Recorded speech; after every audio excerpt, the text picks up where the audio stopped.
من يهد الله فلا مضل له ومن يضلل فلا هادي له. نشهد أن لا إله إلا الله وحده لا شريك له، ونشهد أن محمدًا عبد الله ورسوله الذي أرسله بالحق بشيرًا ونذيرًا، داعيًا إلى الله بإذنه وسراجًا منيرًا.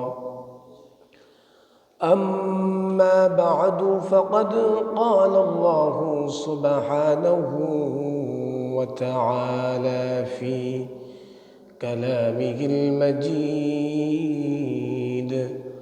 وفرقانه الحميد: أعوذ بالله من الشيطان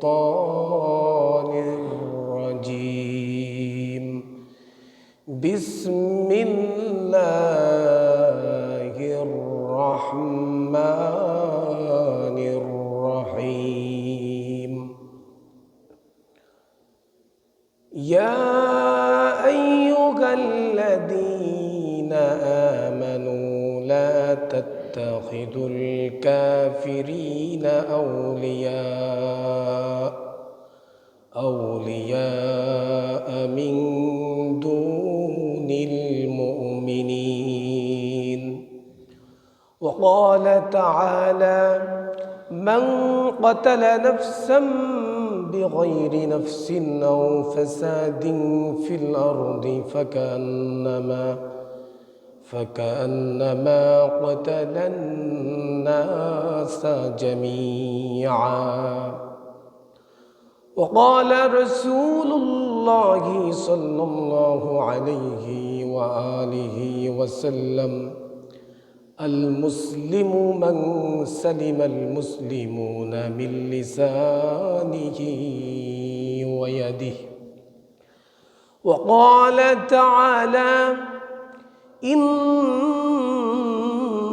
الله وملائكته يصلون على النبي يا أيها الذين آمنوا صلوا عليه وسلموا تسليما. اللهم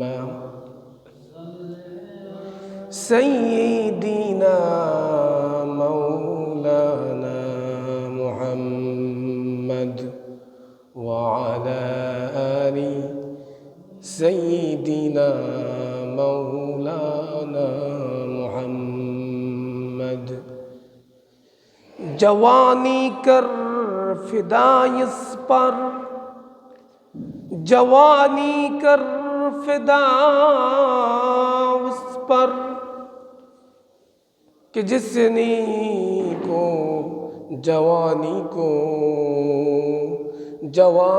कर फिदा उस पर कि जिसने दी जवानी को। किसे खा के पे मत कर, खा के अपनी जिंदगानी को।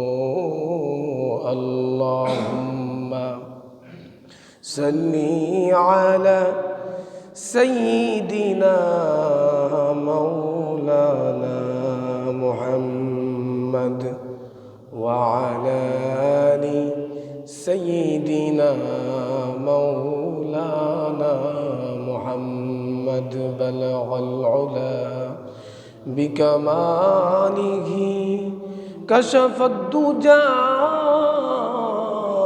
बिजमालिही हसनत जमीउ खिसालिही। सल्लू अलैहि व आलिही। इश्क़ महबूब खुदा इश्क़ महबूब खुदा जिस दिल में हासिल नहीं, लाखों मोमिन हो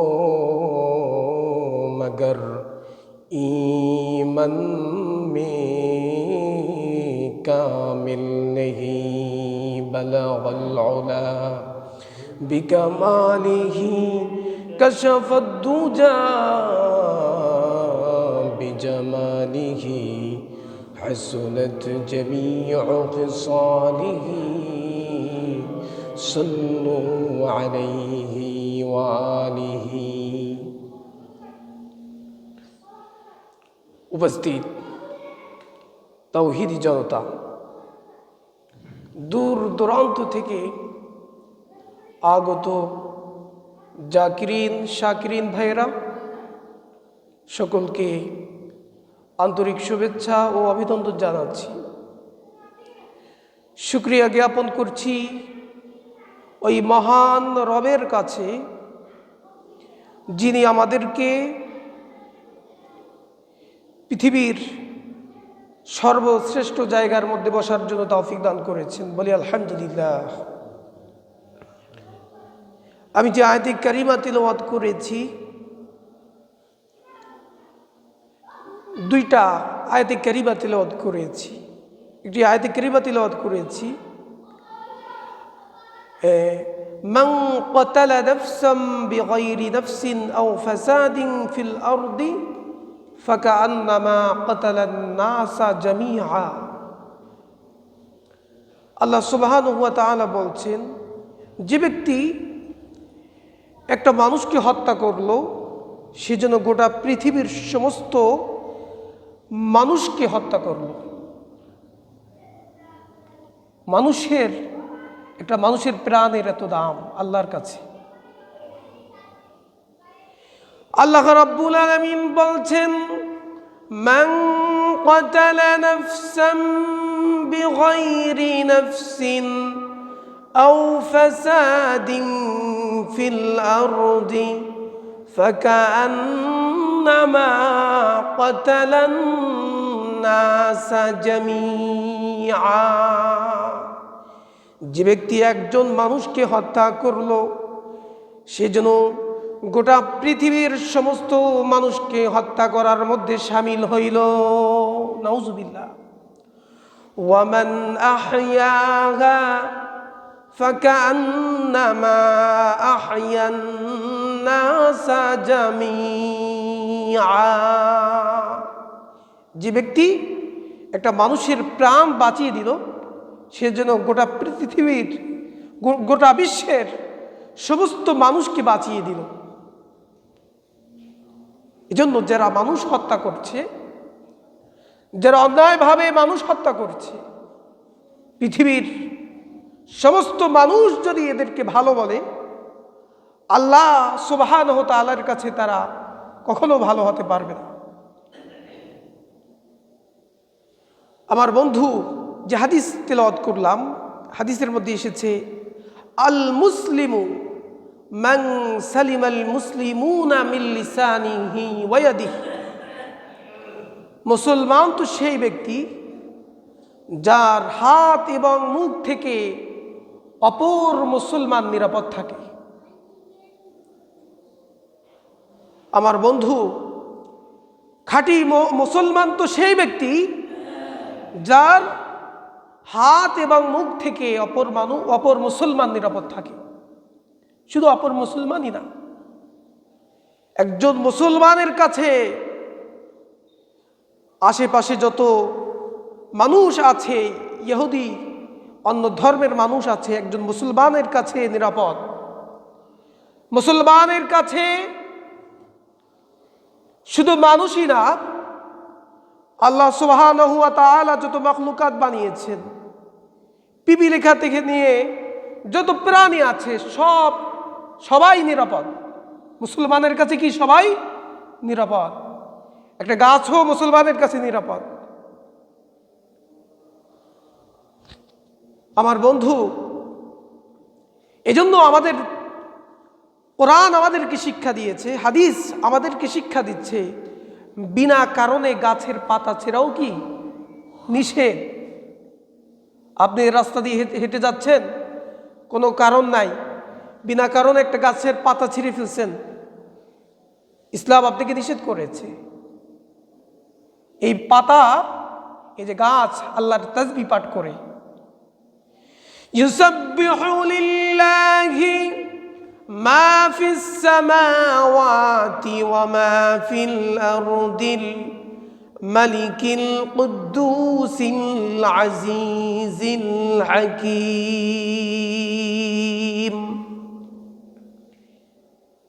গাছপালা, তরুলতা, বৃক্ষ, যা কিছু দেখতে পাচ্ছ সবাই আল্লাহর তাসবিহ পাঠ করছে। তো মুসলমান, মুমিন মুসলমান যারা, এদের কাছে পৃথিবীর সবকিছুই নিরাপদ।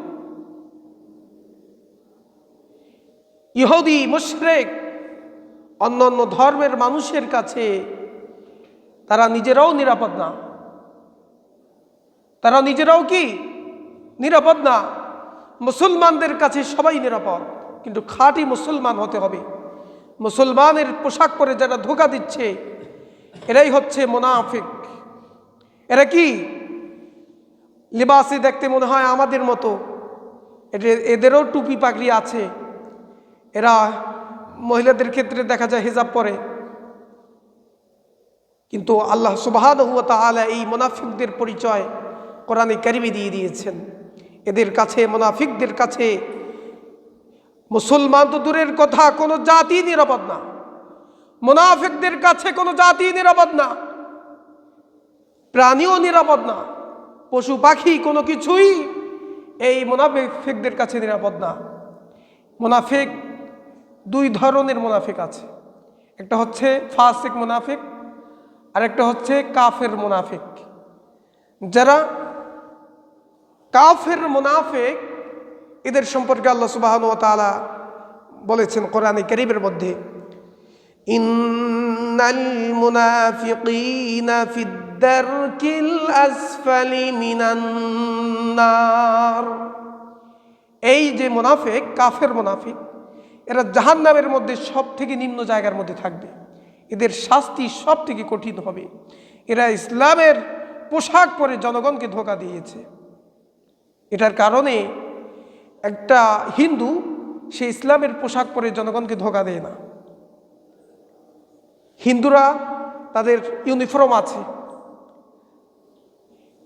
ইহুদি যারা, এদের নিজস্ব কি আছে, ইউনিফর্ম আছে, পোশাক আছে। যারা বৌদ্ধ, এদেরও কি আছে, নিজস্ব ইউনিফর্ম আছে। কিন্তু যারা মুনাফিক, নাম দেয় মুসলমানের মতো, নামে মুসলমান, এদের মধ্যে ইমানও নাই, ইমানের বিন্দু পরিমাণও তাদের মধ্যে ইমান নাই। অন্তরের মধ্যে বিন্দু পরিমাণও তাদের ইমান নাই। লেবাসে দেখাচ্ছে যে আমরা মুমিন। এজন্য আল্লাহ রাব্বুল আলামিন কোরআনে কারীমের মধ্যে এদের পরিচয় দিয়ে দিয়েছেন। সূরা বাকারার মধ্যে শুরুর দিকে আল্লাহ তাআলা এদের পরিচয় দিয়ে দিয়েছেন, ওয়া মিনান নাসি মান ইয়াকুলু আমান্না বিল্লাহি ওয়া বিল ইয়াউমিল আখির ওয়া মা হুম বিমুমিনিন। এই সমস্ত মুনাফিকগুলো যখন কোনো মিছিল মিটিংয়ে উপস্থিত হয়, লোকদেরকে বলে, ওয়া মিনান নাসি মান ইয়াকুলু আমান্না বিল্লাহ, আমরা আল্লাহর প্রতি ঈমান এনেছি, ওয়া বিল ইয়াউমিল আখির, আখিরাতের প্রতি ঈমান এনেছি। আল্লাহ রাব্বুল আলামিন বলছেন, ওয়া মা হুম বিমুমিনিন, তারা কিন্তু ঈমান আনে নাই। জনগণের সামনে বলছে যে আমরা মুমিন, আমরা আখিরাতকে বিশ্বাস করি। এদের মুখে অনেক মিষ্টি মিষ্টি কথা, ইসলাম নিয়ে অনেক কথা, মিষ্টি মিষ্টি করে কথা বলে, কিন্তু অন্তরের মধ্যে নিফাক। এই যে মুনাফিক মার্কা মৌলবীদের কারণে আজকে এই যে বিগত দিনে আলেমদের উপর নির্যাতন হয়েছে, এই আলেমদের উপরে নির্যাতন করেছে এই লেবাসধারী কিছু মুনাফিক। এই যে আমাদের মাদ্রাসা থেকে বড় বড় আলেমদেরকে ধরে নিয়ে যেত, মিথ্যা মামলা দিয়ে ওলামাদেরকে হয়রানি করেছে। এদের পিছনে আলেম নামের কিছু মৌলবী, এদেরকে বলা হয় ওলামায়ে সু, নিকৃষ্টতম ওলামা। আলেমদের বিরুদ্ধে এরা মামলা করেছে, মিথ্যা মামলা। এই মুনাফিক মার্কা মৌলবীদের কারণে ইসলামের সব থেকে বেশি ক্ষতি হয়েছে। লেবাসদারি মৌলবী। আমরা জানি আল্লাহর রসুলের সাহাবী, সবাই জানতো যে ইনি আল্লাহর রসুলের সাহাবী, আব্দুল্লাহ ইবনে উবাই ইবনে সুলুল। কিন্তু লোকটা ছিল মুনাফিক। লোকটা ছিল কি? মুনাফিক। মাথায় পাগড়ি, সুন্নতি লেবাস। এই লোকটার মুখের মধ্যে সুন্নতি দাড়ি, আল্লাহর রসুলের সামনে বসে থাকত, কিন্তু তলে তলে সে মুশরিকদের পক্ষে অবস্থান নিত। যখন আব্দুল্লাহ ইবনে উবাই ইবনে সুলুল দুনিয়া থেকে বিদায় নিয়ে চলে গেল, বিশ্ব নবী জানাজার নামাজের জন্য এগিয়ে আসলেন। হযরত ওমর রাদিয়াল্লাহু তাআলা আনহু বিশ্ব নবীকে বলছেন, ইয়া নবী আল্লাহ, ইয়া হাবিব আল্লাহ, সে তো মুনাফিক, আপনি তার জানাজার নামাজ পড়বেন না। উবাই ইবনে সুলুলের ছেলে আল্লাহর নবীর কাছে এসে বললেন, ইয়া রাসূলুল্লাহ, ইয়া হাবিবাল্লাহ, ছেলে ঈমান এনেছেন, ছেলে পাক্কা মুমিন, কিন্তু বাবা মুনাফিক। হেদায়েতের মালিক কে? আল্লাহ। ছেলে মুমিন, বাবা কাফের মুনাফিক। ছেলে আল্লাহর নবীকে বললেন, ইয়া রাসূলুল্লাহ, ইয়া হাবিবাল্লাহ, আপনার মুখের লালা মোবারক আমার বাবার মুখের মধ্যে দিয়ে দিন, কারণ নবীজির লালা যেখানে লাগবে এখানে জাহান্নামের আগুনে জ্বলবে না। একটা কথা মনে পড়ে গেল, একটা হাদিস মনে পড়ে গেল।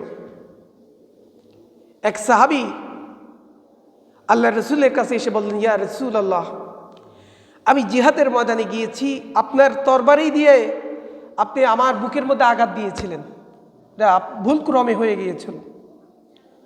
মানে উনি ওই সাহাবী পাশ দিয়ে যাচ্ছিলেন, আল্লাহর রসুলের যে তরবারি ছিল ওই তরবারি দিয়ে সামান্য পরিমাণ আঘাত লেগেছিল।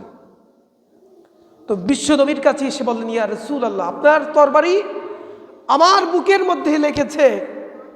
ইসলামের বিধান হচ্ছে আল কতলু বিল কতল, আল ইয়াদু বিল ইয়াদ, হত্যার বিনিময় হত্যা, আঘাতের বিনিময় আঘাত। আপনি যদি এক ব্যক্তিকে থাপ্পড় মারেন, চর বসিয়ে দেন, ইসলামের বিধান হচ্ছে তাকেও কি একটা চর মেরে দিলেই হয়ে যাবে। অথবা কোনো ব্যক্তি যদি, একজন ব্যক্তি আরেকজনকে হত্যা যদি করে, তাহলে ইসলামের বিধান কি তাকেও হত্যা করা হবে। এটাই হচ্ছে ইসলামের বিধান। তো ইয়া রাসূলুল্লাহ, ইয়া হাবিবাল্লাহ, ইসলামের বিধান তো আল কতলু বিল কতল, আল ইয়াদু বিল ইয়াদ, হত্যার বিনিময় হত্যা, আঘাতের বিনিময় আঘাত, হাতের বিনিময় হাত। আপনি আমাকে আঘাত করেছেন, আমি আপনাকে আঘাত দিতে চাই। উপস্থিত সাহাবীরা ভাবলেন লোকটা হয়তো মুনাফিক হবে, রসুলের বদলা নিতে চায়, কত বড় সাহস। বিশ্বনবী সবাইকে থামিয়ে রাখলেন, বললেন যে চুপ করো সবাই, তাকে কথা বলতে দাও। বিশ্বনবী বললেন, ওহে ভাই, ঠিক আছে, তোমার তরবারি দিয়ে আমার বুকের মধ্যে আঘাত করো। যদি আমাকে কেউ বলতো, আমি আমার কথা বলি, কোনো মুসল্লি যদি বলে, হুজুর আপনার কোনুর মধ্যে আমার এখানে গুতা লাগছে, আমি আপনার বদলা দিতে চাই, বদলা নিতে চাই, আমি তো উল্টা তার একটা ঘুষি দিয়ে দেবো, কি বলেন? কিন্তু রহমাতুল লিল আলামিন বললেন, তোমার তরবারি দিয়ে আমার বুকের মধ্যে আঘাত দাও। এইবার ওই ব্যক্তি বললেন, ইয়া রাসূলুল্লাহ, ইয়া হাবিবাল্লাহ, আমি যখন জিহাদের ময়দানে ছিলাম আমার গায়ে কোনো পোশাক ছিল না, আমি খালি গায়ে ছিলাম। আমি তো দেখতে পাচ্ছি আপনি চাদর পরিহিত অবস্থায়, আপনি চাদর খুলে ফেলেন, চাদর খুলে ফেলুন। বিশ্ব নবী গা মোবারক থেকে চাদর খুলে ফেললেন। এইবার ওই ব্যক্তি তরবারি জমিনের মধ্যে ফেলে দিয়ে এতিমের মতো চোখের পানিগুলো ছেড়ে দিয়ে বিশ্ব নবীর বুকের মধ্যে চুমু খেয়েছেন। বিশ্ব নবীর পবিত্র সিনার সঙ্গে তার সিনা লাগিয়ে ফেললেন। সুবহানাল্লাহ। এতিমের মতো কান্না করে বললেন, ইয়া রাসূলুল্লাহ, ইয়া হাবিবাল্লাহ, আপনি আমাকে মাফ করিয়া দিন, এই সুযোগ কোনোদিন পাইতাম না। আপনার পবিত্র দেহের সঙ্গে আমার দেহ লেগে গেছে, আপনার পবিত্র সিনার সাথে আমার সিনা লেগে গেছে। এই সিনা আর কোনোদিন জাহান্নামের আগুনে জ্বলবে না। সাহাবায়ে কেরাম কত বুদ্ধিমান ছিলেন, সাহাবায়ে কেরাম কত বুদ্ধিমান ছিলেন। আর একটা ঘটনা মনে পড়ে গেছে, বলে ফেলি। এক মা স্বপ্নে দেখতেছে তার মেয়ে জাহান্নামের আগুনের মধ্যে জ্বলতেছে। মানে মায়ের আগে মেয়ে মারা গেছে, মায়ের আগে মেয়ে মারা গেছে।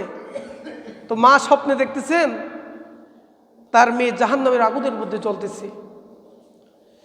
জাহান্নামের আগুনের মধ্যে চিৎকার চেঁচামেচি করে ডাকতেছেন আর বলছে, ও মা, আমি আমার স্বামীর সঙ্গে বেয়াদবি করে ফেলেছি, এজন্য আল্লাহ রাব্বুল আলামিন আমার কবরের মধ্যে আগুন ধরিয়ে দিয়েছেন। তুমি যদি আমার স্বামীকে পাও আমার সালাম জানাইও, আমি আমার স্বামীর সঙ্গে বেয়াদবি করে ফেলেছি, এজন্য আল্লাহ রাব্বুল আলামিন আমার কবরের মধ্যে আগুন ধরিয়ে দিয়েছেন। মা স্বপ্নে দেখে বিশ্ব নবীর কাছে আসলেন, এসে বললেন, ইয়া রাসূলুল্লাহ, ইয়া হাবিবাল্লাহ, আমি আমার মেয়েকে জাহান্নামের আগুনের মধ্যে জ্বলতেছে এই স্বপ্নে দেখলাম। নবীজি বললেন, তোমার মেয়ের জামাইকে ডাকো। মেয়ের জামাই এসে উপস্থিত, মাইয়া জামাই আল্লাহ রাসূলের কাছে উপস্থিত হইলেন। বিশ্ব নবী বললেন, ওহে ভাই, তুমি তোমার স্ত্রীকে মাফ করে দাও।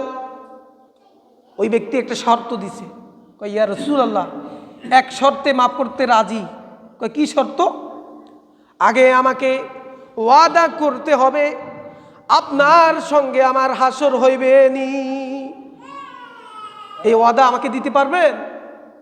আপনার সাথে আমার হাসর হইবে কিনা, এই ওয়াদা যদি আমাকে দিতে পারেন আমি আমার স্ত্রীকে মাফ করব। নবীজি ছিলেন রহমাতুল লিল আলামিন। এবার নবীজি দেখলেন সে তো মাফ করবে না, সে তো মাফ করবে না। নবীজি এবার ডেকে বললেন, আমি কথা দিলাম, আমি ওয়াদা করলাম আমার সঙ্গে তোমার হাসর হইবে, এরপরও তুমি তোমার স্ত্রীকে মাফ করে দাও। এইবার ওই ব্যক্তি বললেন, ইয়া রাসূলুল্লাহ, ইয়া হাবিবাল্লাহ, আমি মাফ করে দিলাম, আল্লাহ যেন আল্লাহর রাসূল আমাকে মাফ করে দেন। চলে গেলেন। মা আবার স্বপ্নে দেখতেছেন, মেয়েকে স্বপ্নে দেখতেছেন। মা মেয়েকে আবারও স্বপ্নে দেখলেন। এইবার তার মেয়ে জাহান্নামের আগুনের মধ্যে নাই, তার মেয়ে জান্নাতের সবুজ বাগিচার মধ্যে ঘুরে বেড়াচ্ছে। সুবহানাল্লাহ।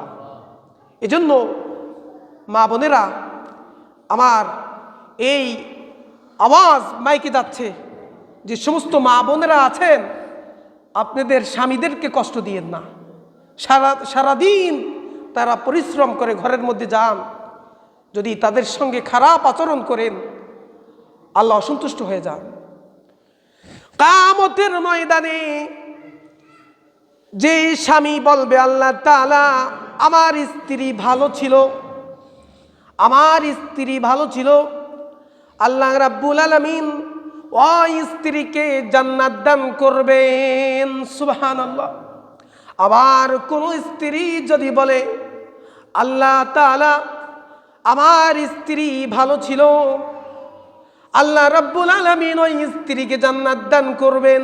স্ত্রী যদি সাক্ষী দেয় স্বামীর ব্যাপারে, স্বামীকে জান্নাত দিয়ে দিবেন। স্বামী যদি সাক্ষী দেয় স্ত্রী জান্নাত পেয়ে যাবে। এজন্য দুজনের মধ্যে মহাব্বত থাকতে হবে। যাদের মধ্যে মহাব্বত নাই, একটা দোয়া শিক্ষা দিব আপনাদেরকে আজকে।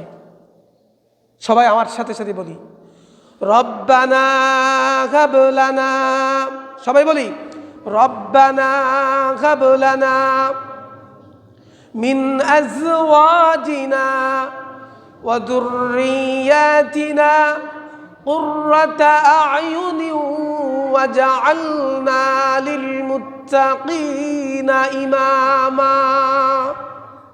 হে রব, আপনি আমাদেরকে এমন সন্তান, এমন স্ত্রী আমাদেরকে দান করুন যেটা আমাদের জন্য চক্ষু শীতলতা,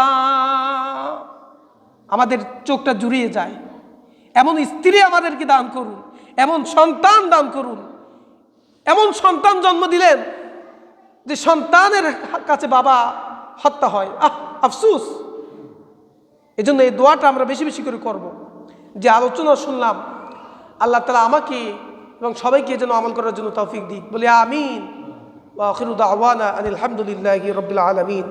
যারা পরবর্তীতে এসেছি 4 রাকাত কাবলা